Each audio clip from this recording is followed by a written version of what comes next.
Yeah, good afternoon, YouTube.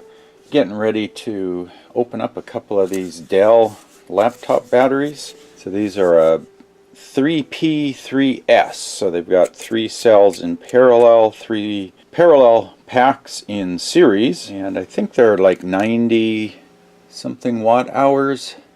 90 watt hours there, 11.1 volt, 90 watt hours. So they're pretty decent battery, and the newer ones at least have a little fuel gauge built in here, so you can actually hit the button and see the state of charge.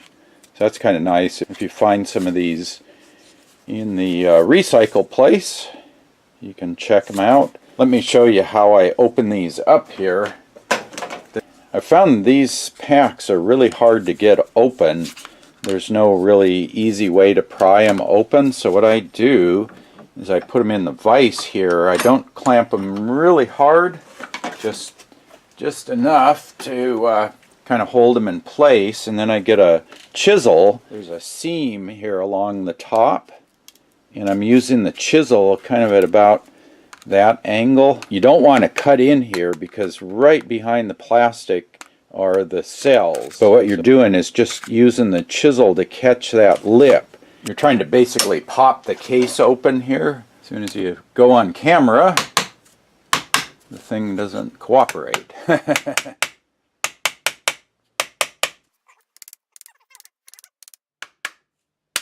Yeah, there we go.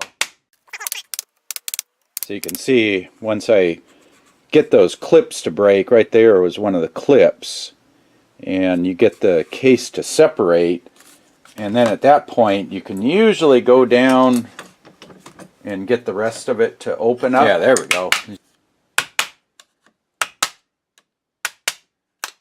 And you don't want to go, you're not going down like that, you're going across just enough to catch the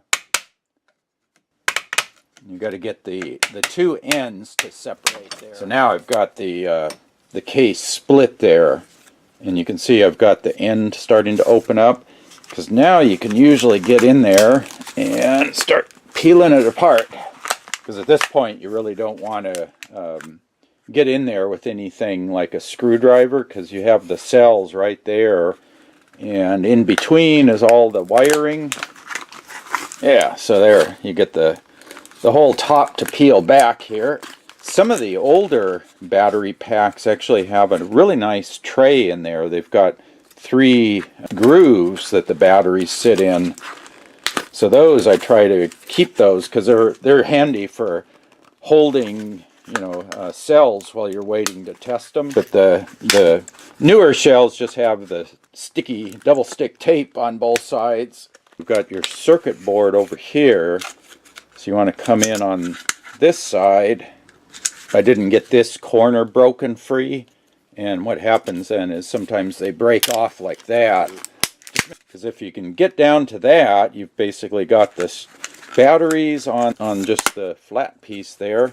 Now this one doesn't have any double stick tape under there, so that one was pretty easy. You get your cells out. There are 3 groups of 3. And actually what I like to do on these to separate them is I like to desolder these jumper wires, and then that basically isolates the batteries from each other. And then I'll go ahead and cut these connections here. So you've got one on this end, one in the middle, one over there, and one on the end. Sometimes these connections are really close to each other. You have to be a little careful because, you know, you've got 4 volts there, you've got another 4 volts there, and 4 volts there. So, you know, from the end to end, you've got 12.6 volts possible. So you got to be a little careful. And then these, I think these are a little thermal fuse that's on there. They have that on some of these packs, and they also have a temperature sensor over there. So these are pretty nice packs, the newer ones with that little fuel gauge. And most of these that I've picked up have been 5 LEDs, a couple have been 2 or 3, but they're mostly fully charged. I don't know why they got rid of these. Since I need pairs of cells, what I do is I take the bottom 2 off And I keep the end ones because these have extra tabbing on them. So I'll take these end ones and then I can solder them together back into pairs. So I'll get 3 pairs out of this and then 3 singles. And what I've been doing is capacity checking each single cell, and then I'll match similar capacity cells and then solder those together to make a double cell. I figure I keep the factory tabbing, then I cut right here and I cut right here. So I separate this guy off, this pair off, this pair. I keep the separators, these little black pieces in the middle, because then I need those when I put the pairs back together. So you try to salvage as much hardware off of these packs as you can. You might as well. I mean, the lengths of wire are pretty handy, and then I keep these insulating strips here to insulate under the positive terminals. So you save this piece here and slip it under there. You save this piece here, slip it under there to insulate this, because I'm going to be soldering onto the middle of this tabbing.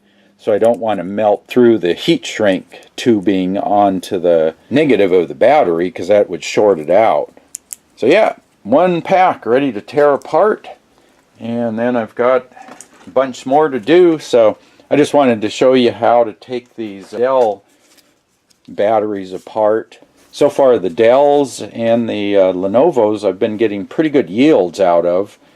Anyway, I just thought I'd show you how I open the Dell batteries and what they look like inside. And if you have any questions about that, post up in the comment section below the video description. You can subscribe for updates, and I'll also post up any follow-up videos in the upper right corner there. As always, thanks for watching.